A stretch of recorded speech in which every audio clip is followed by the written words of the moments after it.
சின்ன ஜாம் பண்ணி நம் செய்தி போகலாம். சர்வநாத்க்கு நிஜமாக இருக்கிற பிதாவாய் தேவனை குமரான இயேசுவை பரிசுத்த ஆவியானவரே, தேற்றமான தெய்வமே உடைய கருத்தில் வருகிறோம். இது பெரியவரும் மீட்பரும் ரட்சகருமாக இருக்கிற ஆண்டவர் யாவரும் எங்களுக்காக செய்கிற இயேசு மகாராஜனே ஒரு திருநாமத்தை வைத்துக்கிறோம். இருக்கிற நேரத்தை எங்களுக்கு ஆசீர்வதித்து கொடுங்க, வெள்ளப்படுத்தி கொடுங்க. இந்த வெயில் தாக்கங்களை எங்களை தொடாதபடி நல்லா குழுகுழு மூட்டி போல அப்பா மேகங்களை போட்டு மூடும். ஏன்னா இஸ்ரேல் ஜனங்களுக்கு நீர் அப்பா வேகமாக இருந்து பகலில் நடத்துகிற தெய்வம் எங்களையும் அப்படி நடத்தும். உங்களுடைய நாம் மகப்படுத்தும். நாங்கள் படுகிற எல்லாம் அந்த வாடையில் இருந்துட்டு ஒரு வேளை பாத்ரூம் தண்ணி வசதி எல்லாம் இல்லாத நாங்கள் படுகிற அவஸ்தை எல்லாமே என் தெய்வன் பார்த்து கொண்டிருக்கிறேன். சீக்கிரத்துக்கு ஒரு தீர்வு வரட்டும், தெய்வன் முடிவெடுன்னு சொல்லி இந்த வேலையில் உங்கள் இடத்துல நீங்கள் வேண்டிக்கொள்ளு நாங்கள் செய்திக்கு போகிறோம். இயேசு நாமத்தில் தாழ்மையோட வேண்டிக்கொள்ளும் என்ன பிதாவே. காமி காமி ஸ்தோத்திரம். அல்லேலூயா. யோசுவா 3:5 படிக்கலாமே. நீங்கள் என்ன செய்தால் என்ன நடக்கும் அப்படிங்கிறத தலைப்பை வச்சுக்கலாம். யோசுவா 3:1 எடுத்துக்கோங்க, அது தலைப்பாக வச்சுக்கோங்க. அப்புறம் எல்லாமே 2வது செய்திக்கு போய்க்கலாமே. கர்த்தர் ஆசீர்வதிப்பாராக. கர்த்தருங்க 271 பக்கம் யோசுவா பழைய ஏற்பாடு 3:5. யார் எடுத்தீங்க? யோசுவா ஜனங்களை நோக்கி உங்களை பரிசுத்த பண்ணிக்கொள்ளுங்கள், நாளைக்கு கர்த்தர் உங்கள் நடுவில் அற்புதங்களை செய்வார் என்றார். பாருங்க, யோசுவா என்ன சொன்னார்னா, நீங்கள் பரிசுத்தப்படுத்திக் கொள்ளுங்க, நாளைக்கு தேவன் உங்களுடைய நடுவில் அதிசயத்தை செய்வார் சொல்லி தலைப்பை வச்சுக்கார். அப்போ பரிசுத்தம் ஏன் அதை சொல்கிறாருன்னா, வானத்தையும் பூமி உண்டாக்குன இயேசு கிறிஸ்து ஒருவரே நம்மளை கழுவி தூக்குற தெய்வம். பழைய ஏற்பாட்டில் அப்படி இல்லை. அனிதனும் துணிகள் அலாசணும், அனிதனும் குளிக்கணும், அனிதனமும் என்ன பண்ணணும், தேவனை தொழுதுகளை போகணும், ரெடியாகணும். இன்றைக்கி அப்படியெல்லாம் இல்லை. இயேசுனார் கழுவி எடுத்த நேர நீங்கள் அனிதனும் காலையில் எதிர்ச்சொன்னே கைகால மூஞ்சி கழுவினோம், 2 உட்காந்து மனதால் போட்டு ஜெபிக்கிறார். இன்றைக்கி அப்படிப்பட்ட பாக்கியத்தை ஏசப்பா நம்மளை கொடுத்துருக்கிறார். தூங்கி முழிச்சன்னு ஜெபிக்கிறார். எந்திரிச்சு போய் கைகால் மூஞ்சி கழுவி கூட மடையிருந்தால் கூட அப்படி உட்காந்து ஏசப்பா என்னை நினைத்தன்னு சொன்ன கூட கேட்பார். இன்றைக்கி அப்படிப்பட்ட ஒரு பாக்கியத்தை ஏசப்பா நம்மளுக்கு தந்திருக்கார். ஆமாம். அப்போ பாருங்கள், ஏன் இதை சொல்லுகிறேன்னா, இன்றைக்கி இவ்வளோ பெரிய பாக்கியம் பெற்றுமே நம்ம சேனல் என்ன ஆசீர்வாதத்தை பெருக்கூடாதபடி நம்ம ஒவ்வொரு நாளையும் கேட்ட ஒவ்வொருத்தரும் ஒவ்வொரு பாரத்தை சொல்கிறேன். இப்போ பாரம் இல்லாத யாருமே பாரம் இல்லாத மனசன் இல்லை. பாரப்படுற மனசையோ சிறு பிள்ளைகள் போட்டால் அவங்களுக்கு மனசு காலையில் எழுந்திரிச்சு போஸ்ட் மாட்டிங்கிறோம், காலையில் எடுத்து அந்த கிளாஸ் கழுவுங்கிறோம், காலையில் எழுந்திரிச்சு நீ பள்ளிக்கு போகிறதுக்கு ரெடியாகுங்கிறோம். அப்போ அந்த குழந்தைங்க பள்ளிக்கு போகிறது ஒரு பாரம் தான். பெரிய மனுஷனில் கேட்டால் அது பெரிய பாரம் தான். பாரம் இல்லாத ஜனங்கள் இந்த பூமியில் யாருமே இல்லை. அந்த தருணம் 20-14 வருஷத்துக்கு மேலே அப்புறம் அவங்களுக்கு வேறு பாரங்கள் உண்டாகுது. ஆமாம்.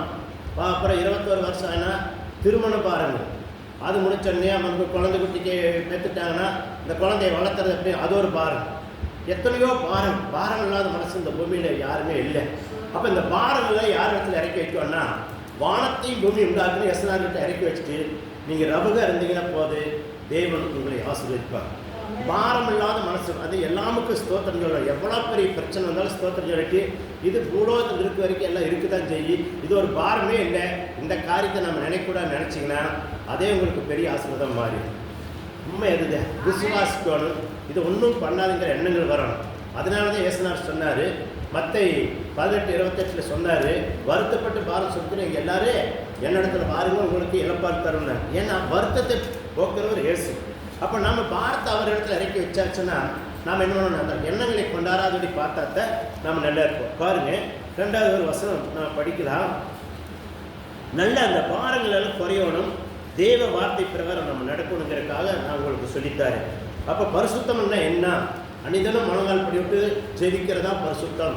அனிதனும் நீங்கள் எதிர் ஸ்தோத்திரப்படி விடுறதான் பரிசுத்தம். தேவசம்பல் உட்காரதான் பரிசுத்தம். பழைய ஏற்பாட்டில் இன்றைக்கி பரிசுத்தப்பட்ட எல்லா துணிமனைகள் அலாசி குளித்து ரெடியாகி நிற்கும். இன்றைக்கி அப்படி இல்லை. அன்றைக்கி எந்திரிச்சு முழங்கால் படிவிட்டு தேவனுடைய சமூகத்தில் உட்கார்ந்து நீங்கள் தேவனுடைய வசனத்தை படித்து நல்லா ஒரு பாட்டு பாடி அதிகாலையில் நல்லா ஒரு 10 நிமிஷம் 5 நிமிஷம் ஒரு ஜெபம் பண்ணிட்டு போனால் அன்றைக்கி நீங்கள் சுத்திகரிக்கப்பட்டுருவீங்க. உங்களுடைய அன்றைக்கி எந்த சந்திக்கப்பட்டு இதெல்லாம் செவிக்கணும். டைம் இருந்தால் அரை மணி நேரம் 1 மணி நேரம் செவிக்கலாம். டைத்துக்கு தகுந்த மாதிரி காலையில் போய்க்கணும். சாயங்காலம் அதே மாதிரி டைம் எடுக்கணும். எவ்வளோ பெரிய பாரம் எவ்வளோ பெரிய வேலை இருந்தாலும் ஜெபிக்கிறதுக்கு நம்ம ஒதுக்கி ஆகணும்.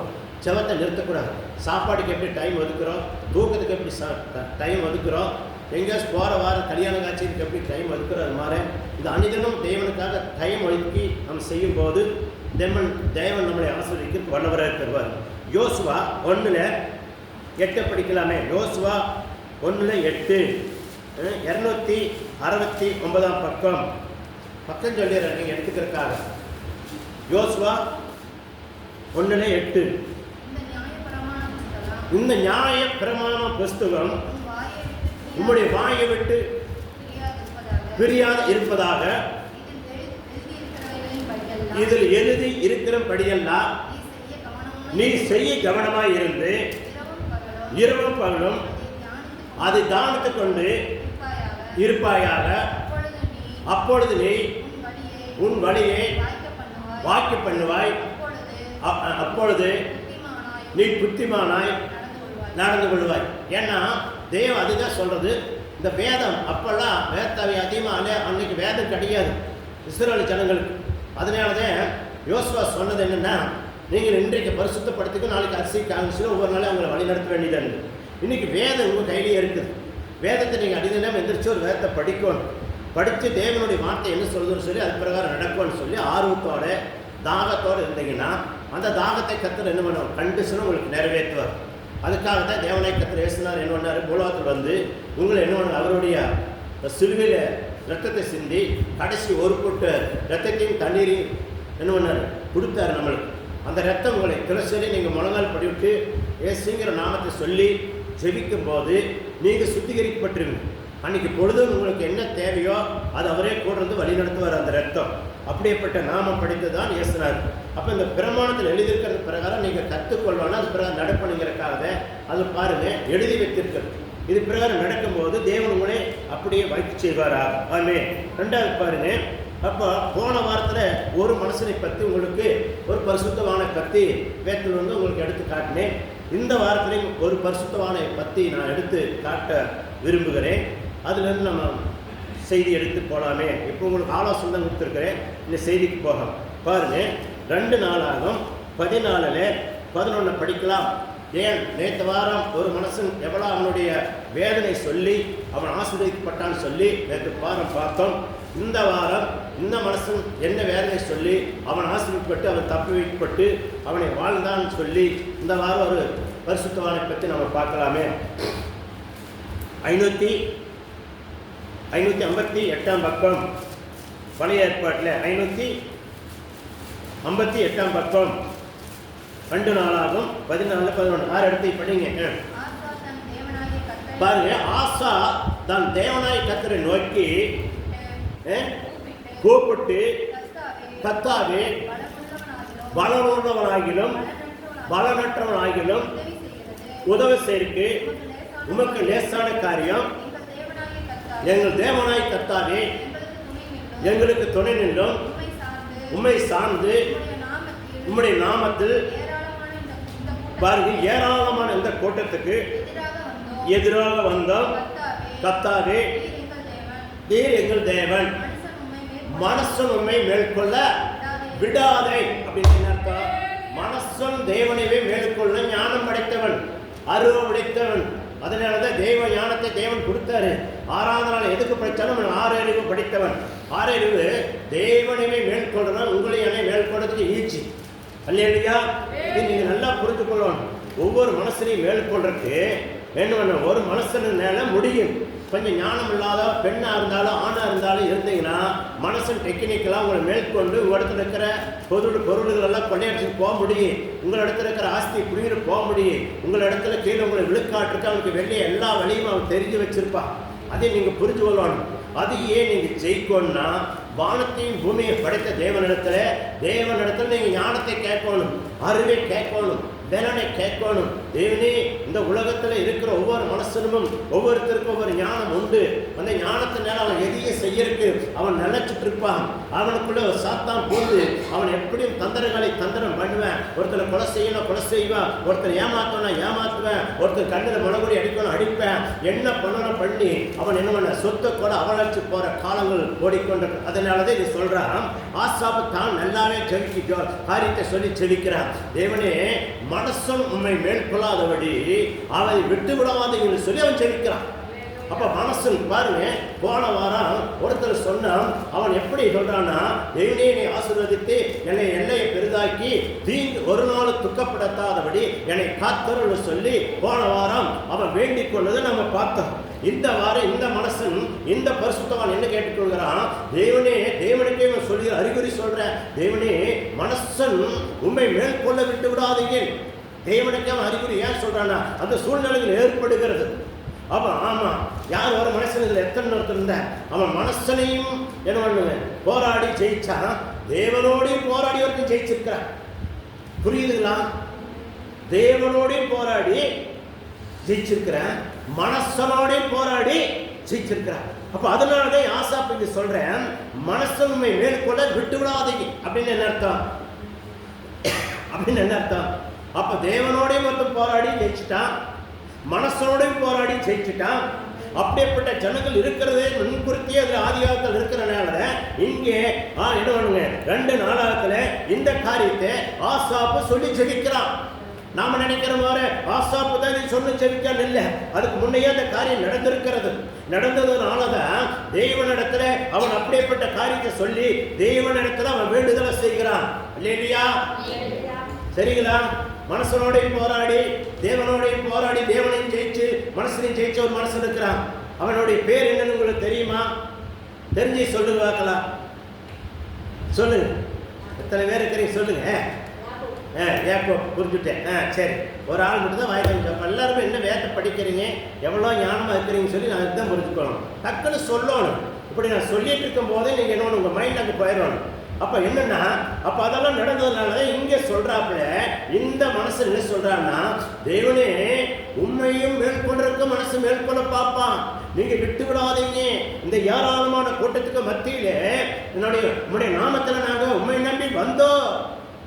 ஆமா, இங்கெல்லாம் நீங்க எதை எதுக்காக வந்திருக்கிறீங்க? தேவனுடைய நாமத்தை நம்பி வந்திருக்கிறீங்க. தேவன் என்ன செய்யணும், எனக்கு ஏதோ ஒன்று நல்லது செஞ்சிருவாரா, நன்மையான காரியம் நடந்து விடுமா, என்னுடைய வாழ்க்கை மாறுமா, என்னுடைய சூழ்நிலை மாறுமா, என் பிள்ளைகளோட சூழ்நிலை மாறுமா, நான் இப்படியே வாடகை வீட்டில் இருந்து காலத்தை கழிச்சிருவனா, இப்படியே இந்த நிந்தனையில வாழ்ந்துருவனா, நிந்தனையில ஒரு முடிவு வருமா அப்படின்னு சொல்லித்தான் நம்ம வருகிறோம். அப்ப தேவன் அதை கேட்கிறாரு, அதை பார்க்கிறாரு, அதை பார்த்து இவங்களுக்கு ஒரு விடுவு காலம் உண்டாகும்னு சொல்லிதான் செய்யறாரு ஆண்டவர். இல்லையா? செய்யறார்.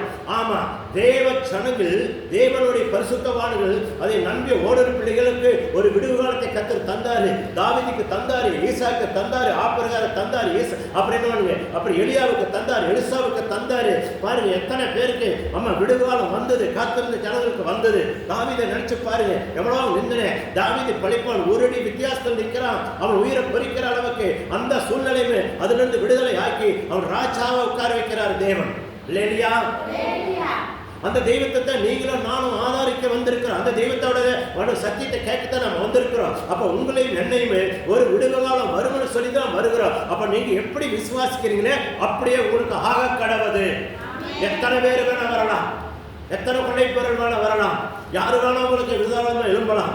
அந்த விரோதமான காரியங்களை முறிவடிக்கக்கூடிய வல்லமே தேவனோட ஒருவர் இடத்துல உண்டு. உங்க பாரத்தை தேவனிடத்துல இறக்கி வச்சுட்டு நீங்க சும்மா வேடிக்கை மட்டும் தான் பார்க்கணும். தேவனே உங்க பாத்திரம் இறக்கி வச்சுட்டு நீங்க பார்த்துக்கொண்டு நம்பணும். மோசை போய் நிற்கிற இன்னொன்னு பார்வோன் முன்னாடி கையில வச்சிருக்க மோசை கிட்ட ஆண்டவர் பேசுறாரு, தேவனை கர்த்தர் பேசுறாரு. மோசே என்ன வேடிக்கை பார்க்கிற, உன் கோலை கீழே போடு, போட்டு வேடிக்கை பாருண்டாரு.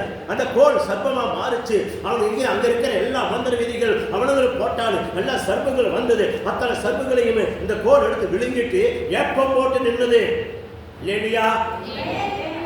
அதுக்கு தாய் உனையும் அடைச்சாரு. ஏப்பம் போட்டு நின்று நீ வேடிக்கை பாரு. தேவனிடத்துல நீ உண்மையா இருக்காரு. உன்னுடைய பிரச்சனை ஏப்பம் போடக்கூடிய அவர் தேவனா இயேசு நாமத்தில் ஏப்பம் போடுறது அவரே விழுங்கிடுவாரு. இல்லையா? உடைய பிரச்சனைக்கு ஒரு முட்டிக்கோள் வைக்கிறத தேவன் உங்களை அழைச்சு வருகிறாரு. தேவனுக்கு நம்ம எதுக்கு வாரா?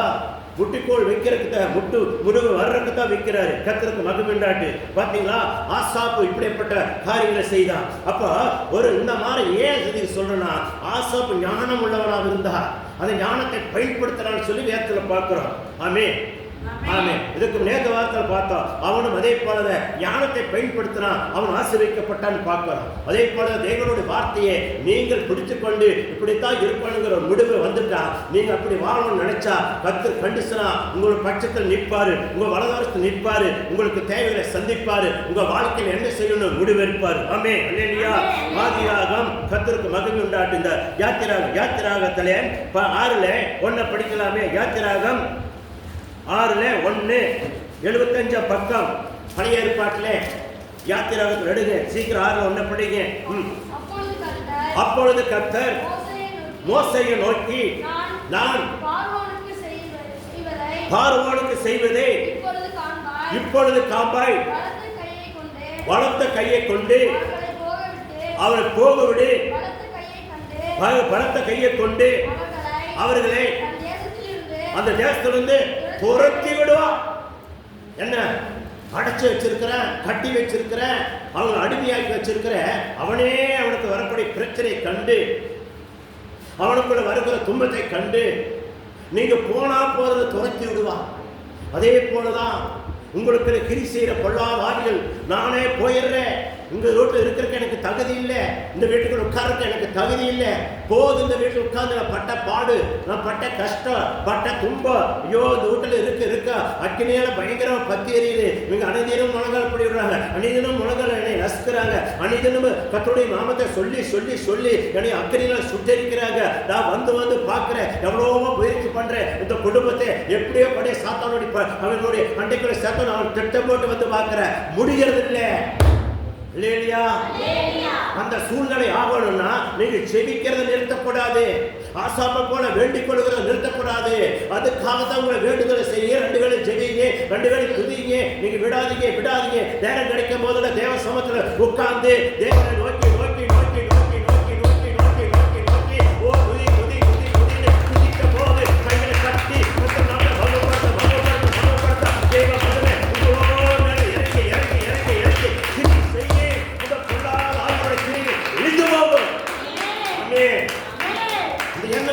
வந்து கொண்டே இருக்கணும். கர்த்தருக்கு மகிமை உண்டாட்டு. பாருங்க, அதுலயே 6:1 படிச்சது 2 படிங்க. மேலும் தேவன் மோசேயை நோக்கி,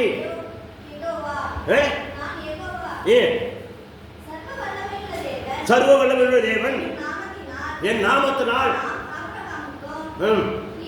ஈசாக்குக்கும் யாக்கோபுக்கும் தரிசனமானே, ஆனாலும் யெகோவா அறியப்படவில்லை. இங்க பாருங்க, அறியப்படவில்லை. ஆனா உங்களுக்கும் எனக்கும் அறியப்படுகிற தேவனுடைய இயேசு நாமம், நம்மளுக்காக அறியப்படுகிற நாமம் உலகம் பூரா சொல்லுகிறது. இயேசுங்கிற கடவுள் ஒருவர் தான். அவருடைய நாமம் தான் எல்லா விக்கிரகங்கள் மேலே, எல்லா தேவர்கள் மேலே இவருடைய நாமம் தான் பட்டயலிக்கப்பட்டிருக்கிறது. இல்லையா? நான் பல தடவை சொல்லியிருக்கிறேன். யாருக்கு தெரியும்? ஐயமார்களுக்கு தெரியும், குருக்கைகளுக்கு தெரியும் சொல்லியிருக்கிறேன். எப்படி தெரியும்? இது ஒரே நாமம் தான். உலகம் போரா எல்லா தேவர்கள் மேலும் தரிக்கப்பட்டிருக்கிற நாமம். இந்த நாமத்துக்கு மேலானது பூலோகத்திலே வாலோகத்திலே எந்த நாமம் இல்லை. ஹல்லேலூயா. அப்ப இந்த நாமத்தை பரிந்து கொள்ளுங்க. அவங்க அந்த காலத்திலேயே அறியவில்லை, இப்ப இருக்கிற எல்லாருக்கும் தெரிஞ்சும் மறைத்து வைத்திருக்க மரபொருளா இருந்து கொண்டிருக்கிறது. ஆமா, பரிசுத்தவான்களுக்கு தெரியும், ஐயமார்களுக்கு தெரியும். இதை பத்தி அன்னைக்கு நான் சொன்னேன், இன்னைக்கு சொல்றதையே. ஏன்னா நம்ம செல்லுல எல்லா பக்கம் என்ன பண்ணுது, வாட்ஸ்அப்பில் போய்கொண்டுதான் இருக்குது.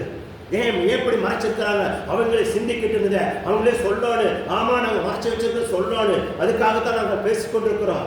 ஆமா, இந்திரா காந்தி சட்டம் போடும்போது இங்கிருந்து எல்லா இருக்காங்க போனாங்க, டெல்லிக்கு போய் பார்த்தாங்க, பேசும்போது கேட்டாங்க, நீங்க எல்லா பாஷையிலும் பேசுறீங்களே அது என்னன்னு கேட்கிறாங்க. அது எல்லா பாஷையுமே இயேசுங்கிற நாமத்தை, ஆமா என்ன எடுத்தாலும் ஓபமரத்திலிருந்து எல்லாமே அந்த நாமம் தான், வேறொரு நாமம் இல்லை. அதை நாங்கள் தமிழ்நாட்டில் அதுதான் வருகிறது. அதை நாங்கள் சொன்னா எங்க வாழ்க்கை வகுத்து பழப்புக்கு நாங்கள் என்ன செய்ய சொல்லி கேட்கும் போது, அப்ப இந்திரா காந்தி பார்த்துட்டு அந்த அம்மையார் பார்த்துட்டு சொல்லிட்டாங்க. சரி, அவங்க சொல்லிட்டாங்களா, விட்டு விடுவ சொல்லி அண்ணாத்துறை இடத்துலயுமே ஈவா பெரிய இடத்துல சொல்லி தாட்டி விட்டார்கள். இல்லையா? தெரியுங்களா? அதெல்லாம் நீங்க புரிஞ்சு கொள்ளணும். கர்த்தருக்கு மகிமை உண்டு. எத்தனை படிச்சீங்கல்லப்பா? 3 படிச்சு 4 படிங்கல்ல. அவர்கள் பரதேசிகளால் தங்கின தேசமாகி கானான தேசத்தை அவர்கள் கொடுப்பேன் என்று நான் அவர்களோட நான் உடன்படிக்கையே ஏற்படுத்தியிருக்கிறேன். பார்த்தீங்களா, உடன்படிக்கை ஏற்படுத்துறாரு. நான் என்னுடைய மகனை அனுப்பி அவருக்காக ரத்தத்தை சிந்தி அவங்களுக்கு மீட்டு கொண்டு தேசம் முழுவதும் இருக்கிற 5 நடுத்தருக்கு எல்லா சடங்களையும் மீட்பு உண்டாக்கி அவங்களை ரட்சிப்பை காட்டி எல்லாரும் எந்த நாமத்தில் நீங்க வாழ்றீங்க, எந்த நாமத்தினால பூலோகத்தில் இருக்கிறீங்க அப்படின்னு புரிஞ்சு கொள்ளும்படி தெரிஞ்சு கொள்ளும்படி நான் சொல்லுகிற தேசத்துல நீங்க பரதேசி அந்நியனா இருந்த போது உங்களை அறியாத நேரத்தை உங்களை அழைத்து உங்களை வாழும்படி பாலும் தேனுமாக உழுகிற தேசத்துக்குள்ள ஒவ்வொருத்தரையுமே வாழ வைப்பேன் சொல்லி வாக்கு கொடுக்கிற தேவன் இயேசுநாதர். அல்லேலூயா. அப்ப நீங்க எப்படிப்பட்ட நாமத்துல வாழுகிறன்னு சொல்லி முதல் புரிஞ்சு கொள்ளணும். எப்படிப்பட்ட தெய்வத்தை நீங்க வணங்குறன்னு சொல்லி புரிஞ்சு கொள்ளணும். ஆமே. அது அஞ்சப்படிங்க. அதுலயே கர்த்தருக்கு மகிமை உண்டாட்டு. இஸ்ரவேல் புத்திரரே பெருமூச்சையும் நான் கேட்டு நான் என்ன உடன்படிக்கையே நினைத்தேன். ஆமா, ஆசாப்புடைய பெருமூச்சையும் அவன் வேண்டுதலையும் கர்த்தர் கேட்டேன். அதே போல இங்க இருக்கிற ஒவ்வொரு பரிசுத்தவான்களும் பரிசுத்தவாட்டிகளும் உங்களுடைய தேவ பிள்ளைகளே உங்களுடைய பெருமூச்சை கர்த்தர் கேட்டுக்கொண்டிருக்கிறாரு. உங்களுடைய பெருமூச்சுக்கு ஒரு விடுவு காலத்தை கர்த்தர் தரணும்னு சொல்லி அவர் ஆர்வத்தோட பேசிக் கொண்டிருக்கிறாரு. நீங்க இப்படித்தான் வாழணும்னு சொல்லி முட்டிப்புள்ளி வைக்கிறதுக்காக தேவ நாமத்தை சொல்லிக் கொண்டிருக்கிறாரு. அதுக்காகத்தான் யோசுவா 1:8 படிச்சோம். நீங்கள் அந்த நியமத்தை கை கொண்டு அது பிரகாரம் நடக்கும் போது தேவன் உங்களுக்கு உள்ள காரியத்தை வாக்கி செய்யும் சொல்லி சொல்லிக் கொடுக்கிறாரு. ஆமென். அல்லேலூயா. இப்ப படிச்சு 5 படிச்சு 6 படிக்கல. அதனால் இஸ்ரவேல் புத்திரரை நோக்கி நானே கர்த்தர் உங்கள் மேல் ஏற்றேன் உங்கள் மேல் சுமத்தின சுமைகளை நீக்கி நான் உங்களை விடுவித்து அவங்களுடைய அடிமைத்தனத்துக்கு நீங்களாக்கி ஓங்கிய கையினாலும் மகா தண்டனையினாலும் உங்களை மீட்டெடுத்தார். மீட்டு பிள்ளைதான் நீங்கள். மீட்டெடுத்த பிறகுமே நீங்க என்ன பஞ்சத்தை சொல்றீங்க, கஷ்டத்தை சொல்றீங்க, பாரத்தை சொல்றீங்கன்னா உங்க பாரம் நிக்க நீங்க அது காரணம், நீங்க தான் காரணம்னு சொல்றாரு. இல்லையா? மனிதனை ஜெபிக்கிறத மறந்துடுறீங்க, ஆண்டவர் இடத்துல ஒப்பு கொடுக்கறத மறந்துடுறீங்க, தேவ சமூகத்தில் உங்க பாரத்தை இறக்கி வச்சு போட்டு பிரியா இருக்கிறத மறந்துடுறீங்க. இல்லையா? தேவன் உங்களுக்கு செய்ய நினைப்பதை எந்த கொம்பனாலே தடை பண்ண முடியாது. பூமியில நீங்க எத்தனை நாளைக்கு இருப்பேன்னு சொல்லி வைத்திருக்கிற அத்தனை நாளைக்கு எந்த கொம்பனாலும் உங்களுக்கு கொல்ல முடியாது. இல்லையா? ஆமா. தாவீதை கொல்ல நினைக்கிறாங்க, முடியுதா? முடியல. எலியாவை தலை எடுத்துன்னு சொல்லி சொல்றா, தலை எடுத்துட்டாளா? எடுக்க முடியல. தேவன் உங்களை கொண்டு என்ன செய்ய வேண்டியதை செய்ய முடிக்க வரைக்கும் எந்த கொம்பனாலும் கொல்ல முடியாது. நீங்களே போய் மரணத்தை தேடி போனா அது கர்த்தர் பொறுப்பு இல்லை. அப்படி போகக்கூடாது. நாமளே தாங்காதபடி அதே இது பொறாமையினால போய் நம்மளே தாங்காதபடி எதாவது செஞ்சா அதுக்கு தெய்வம் பொறுப்பு இல்லை. தேவனிடத்தில் நீங்க கேட்கணும். தேவரே எனக்கு ஆயுசு கூட்டி கொடுங்க, எனக்கு பலனை கொடுங்க, ஞானத்தை கொடுங்க. இந்த பூலோகத்துல நான் நிறைய காரியங்களை சாதிக்கணும்னு எனக்கு வைத்திருக்கிற அதை சாதிக்க எனக்கு கர்த்தர் பலனை கொடுத்து உம்முடைய சித்தத்தை பிரகாரம் நடக்க எனக்கு வழிவாசல தரங்கன்னு சொல்லி நீங்க கேட்டீங்கன்னா தேவனை கர்த்தர் உங்களுக்கு துணை நிற்கிறது மட்டுமல்ல, உங்க கரத்தை பிடித்து வலதுகரத்தை பிடித்து நடக்கும் போது பிடிச்சு நடத்துவாரு. நீங்க பிடிச்சுங்க விட்டுருவீங்க தெய்வத்தை. அவர் பிடிச்சா நீங்க கீழே விழுக போனா கூட விடாது இழுத்து பிடிச்சு உங்களை வாழ வைக்கிற தெய்வம் இயேசு. ஆமென். அல்லேலூயா. இந்த தெய்வத்தை நீங்க எப்படி வரிசை இந்த எப்படி எல்லாம் வர்ணித்து நீங்க துதிக்கும் போது தேவன் உங்களை ஒரு நாள் கைவிட மாட்டார். ஆமா. அதுல 7 படிக்கலாமே. உங்களை எனக்கு ஜனங்களாக சேர்த்துக் கொண்டு நான் உங்களுக்கு தேவனாக இருப்பேன், உங்கள் மேல் எழுத்தியார் பாருங்க சுமத்தின சுமைகளை நீக்கி உங்களை விடுவிக்கிற உன் தேவனாய் கர்த்தர் என்னை நானே என்று அறிவிங்கள். உங்களுக்கு அற்புதம் நடக்கும்போது, அதிசயம் நடக்கும்போது, உங்கள் குழந்தைகள் படித்து நல்ல நல்ல உத்தியோகத்தில் இருக்கும்போது, நீங்கள் ஓஹோ நல்ல முறையா ஒரு வீடு வாசல் கட்டி அதில் சமாதானத்தோட சந்தோஷத்தோட இருக்கும்போது அப்பதான் நினைப்பீங்க, என் தெய்வன் என்னென்ன சொன்னாரோ அதை செய்து என் வாழ்க்கையை செழிக்க பண்ணி என் வாழ்க்கையில் ஒரு நிம்மதி கிடைச்சதே, ஒரு சமாதானம் கிடைச்சதே. அப்ப ஆனந்த கண்ணீர் விடுவீங்க. இப்ப யாரெல்லாம் பார கண்ணீர் துக்க கண்ணீர் விடுறீங்களோ, உங்க துக்க கண்ணீரையுமே உங்களுடைய பார கண்ணீரை கத்தர் தொடைத்து உங்களை ஆனந்த கண்ணீராக நிரப்பி உங்க வாழ்க்கையை செழிக்க பண்ணும்போது, நானே தேவன் சொல்லி அந்த தெய்வத்தை சொல்லும்படி உங்களை அந்த தெய்வம் என்னை வழி நடத்தி வந்த தேவன் எப்படிப்பட்டவர் என்று சொல்லி நீங்க புரிந்து அந்த தேவனுடைய வார்த்தையை சொல்லும்படி தேவன் செய்வாராக. அதை எட்டப்படுங்க. கர்த்தர் மகிமை உண்டாட்டு. ஆபிரகாமுக்கும் ஈசாக்குக்கும் யாக்கோபுக்கும் கொடுப்பேன் என்று நான் ஆணையிட்ட தேசத்தில் உங்களை கொண்டு போய் உங்களுக்கு சுதந்திரமாக கொடுப்பேன், நான் கர்த்தர் என்று சொல்லுகிறார். பார்த்தீங்களா, எல்லாமே ஒவ்வொரு இடத்துல சொல்லுங்கிறார். நாங்கள் தெய்வங்க சொல்றாரு. நீங்கள் முதல்ல என்ன பண்ண, முழங்கால் படிக்கிறத நிற்கக்கூடாது, ஜபிக்கிறத நிற்கக்கூடாது. உங்கள் பாரத்தை என்னமா பாஸ்டர் சொல்கிறாரு இப்படி சொல்கிறாங்க நினச்சிக்க கூடாது. அதை விட்டு போட்டு தேவன மேலே நம்பிக்கை வைத்து, வசனங்கிறதா வார்த்தைங்கிறதா வசனம், தேவனுங்கிறது தேவனே தான் வார்த்தை வசனம் எல்லாமே அவர் மேலே நம்பிக்கை வச்சு நீங்கள் ஓடும்போது நடக்கும்போது படிக்கும்போது தூங்கும்போது எல்லா நேரத்திலும் தெய்வத்தை நம்பி இருக்கும்போது உங்கள் வாழ்க்கை உயர்றதே கண்ணார பார்ப்பீங்க, காதார கேட்பீங்க. அநேகர் சொல்லுவாங்க அவன் தெய்வம், அவனோட இருக்கிற தெய்வம் பெருசுன்னு சொல்லி ஈசாக்குக்கு சொன்னாங்க. எதிராளி வந்து சொல்றாங்க, இதுவரைக்கும் உங்களோட நான் போராடுறது தப்பா, இன்னோட இருக்கிற தெய்வம் பெரியதுன்னு சொல்லி நிரூபித்தது போல தேவன் நிரூபிக்கக்கூடிய வல்லமை படைத்த தேவன் நீங்களும் நானும் ஒவ்வொரு கொண்டிருக்கிறாரே. பாருங்க, அப்ப இதெல்லாம் செய்தோன்னே பாருங்க, அதே யாத்திராகம் 2:23 படிக்கலாமே. யாத்திராகம் 2:23 71 பக்கம் எடுத்துக்கோங்க. கர்த்தருக்கு மகிமை உண்டாட்டு. பாருங்க, எல்லாம் ஒவ்வொரு பரிசுத்தவான்களை கர்த்தர் வழி நடத்துறது அப்படித்தான். நீங்களும் நானும் பரிசுத்தவாட்டிகளும் பரிசுத்தவான்கள், அவங்களுக்கு கூட இயேசு ரத்தத்தை கழுகப்படலை. உங்களுக்கும் எனக்கும் இயேசு ரத்தத்தை கழுகி தூக்கி இருக்காரு. ஆண்டவராகிய இயேசு உங்களுக்கு என்ன பண்ணா எல்லா பாக்கியத்தை கொடுத்திருக்காரு. அவரை தரிசிக்குரிய பாக்கியத்தை கொடுத்திருக்கிறாரு. தேவன் எவ்வளவு பெரிய நல்லவர் நினைத்து பாருங்க. பாருங்க, யாத்திராகம் 2:23 71 பக்கம் படிங்க. சில காலம் சென்ற பின் எகிப்தின் ராஜா மரித்தான். இஸ்ரவேல் புத்திரர்கள் என்ன பண்றாங்க? அடிமைத்தனத்தினால் தவித்து முறையிட்டுக் கொண்டிருந்தார்கள். அவர்கள் அடிமைத்தனத்தில் இருந்து முறையிடும் சத்தம் தேவ சன்னதியில் எட்டுது. ஆமே, அதே போலதான் ஆமா ஆசாப்புடைய சத்தம் தேவ சன்னதியில் எட்டுது.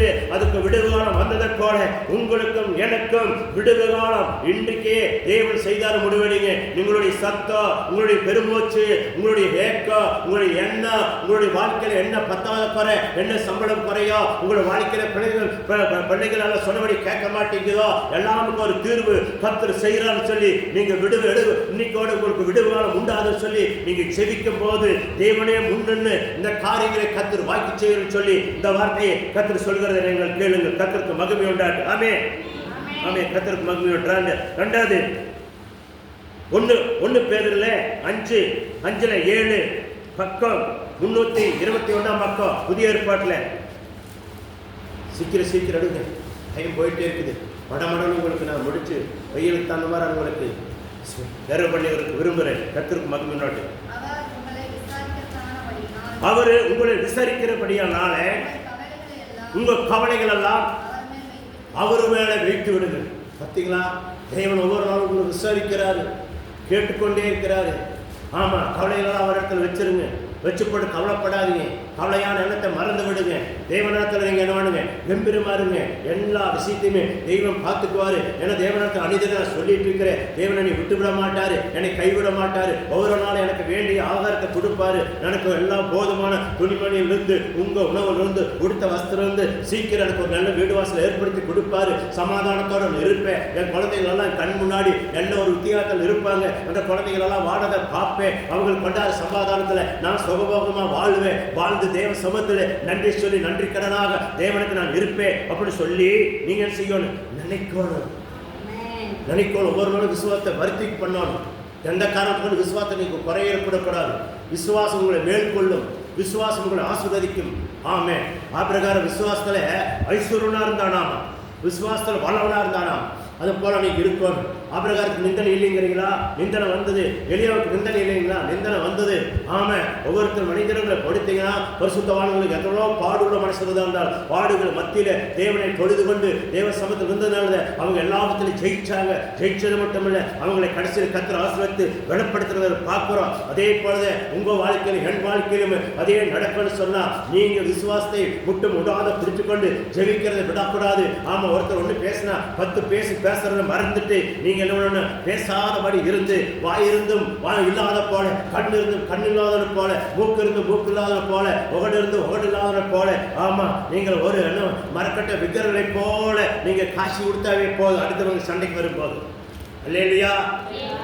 தேவனிடத்துல பேசும்போது மட்டும் தேவனாகிய பரிசுத்தரன்னு பரிசுத்த தேவனுடைய குமார்த்திகளும் குமாரர்களும் சொல்லி நீங்க காட்டினா போதும். ஆமா. தேவையில்லாத பேசிடாதீங்க. உங்க வார்த்தைக்கு பவர் உண்டு. தேவையில்லாத ஒன்று சொல்லிடாதீங்க. தேவையில்லாத எப்படி இந்த கோயிலுக்கு போறீங்க எப்படி பேசுறாங்கன்னு சொல்லி நீங்களை வந்து தூசிக்கிற மாதிரி வச்சுக்காதீங்க. இல்லையா? என் வாய்க்கு ரொம்ப மன்னவனு மனிதனும் சொல்லுங்க. என் வாய்க்கு போட்டு போடுங்க. ஒரு நொகடு காவலை கேளுங்க. கேட்டுட்டு காலையில் வேலை வெட்டிக்கு போகும்போது இவனே இன்னைக்கு ஒரு நாங்கள் போகிற ஓனார் கண்ணில் தைவடிக்கணும், அங்கே வேலை செய்கிறவனுடைய கண்ணில் தைவடிக்கணும். நான் போயிட்டு வரும்போது சாயங்காலத்தில் கை காலெல்லாம் ஒன்று பெலனா வரணும், ஒன்று ஓஞ்சு போய் தோந்து போன நாட்டை ஓஞ்சு வந்து தொசுக்குன்னு படுக்கிற நாட்டை வரக்கூடாது, படுக்கிற நாட்டை வரக்கூடாது. நல்லா இன்னொன்று உற்சாகத்தோடு வரணும். வீட்டில் வந்து குழந்தை விட்டு சோறு ஆக்கணும், வீட்டில் துணிமணி வைக்கணும், துவைச்சிட்டு நல்லா சாப்பிட்டு நல்லா படுக்க தூங்கி காலையில் 5 மணிக்கு நான் வெடுக்கணும் எந்திரிச்சு இன்னொன்று தேவ சமயத்தில் உட்காந்து ஜெபிக்கணும், ஜெபிச்சு மீண்டும் வேலைக்கு போகணும். அப்படிப்பட்ட வேலனை திரும்பியும் எனக்கு நீர் அருள்செய்ன்னு சொல்லி என்ன ஏபோசு போல வேண்டிக் கொண்டீங்கன்னா தேவன் கேட்டுக்கொண்டு அப்படியே உங்களை ஆசீர்வதிப்பாராக. ஆமென். அல்லேலூயா. கர்த்தருக்கு மகிமை. இன்னொரு வசனத்தை படித்து நாம் ஜெபிக்க போறோம். கர்த்தர் மகிமை உள்ள காரியத்தை செய்வாராக. ஆமென். பாருங்க, எரேமியா 32:27 919 பக்கம் 919 பக்கம் எரேமியா 32:27 பொறுமையை படிங்க. இதோட எல்லாம் ஆயத்தமாய்க்கோங்க, செவிக்கலாம். கர்த்தர் உங்களை ஆசீர்வதிப்பாராக. ஆமென். எரேமியா 32:27 தானே? படிங்க. பாருங்க, இதோ மாம்சமான யாவருக்கும் தேவனாய கர்த்தர் என்னால செய்யக்கூடாது அதிசயமான காரியம் எது உண்டா? பார்த்தீங்களா? அவர்னால செய்யக்கூடாது காரியம் ஏதோ ஒன்று உண்டான்னு கேட்கிறார். மாம்சமான யாவருக்கும், நம்மளை யாரு?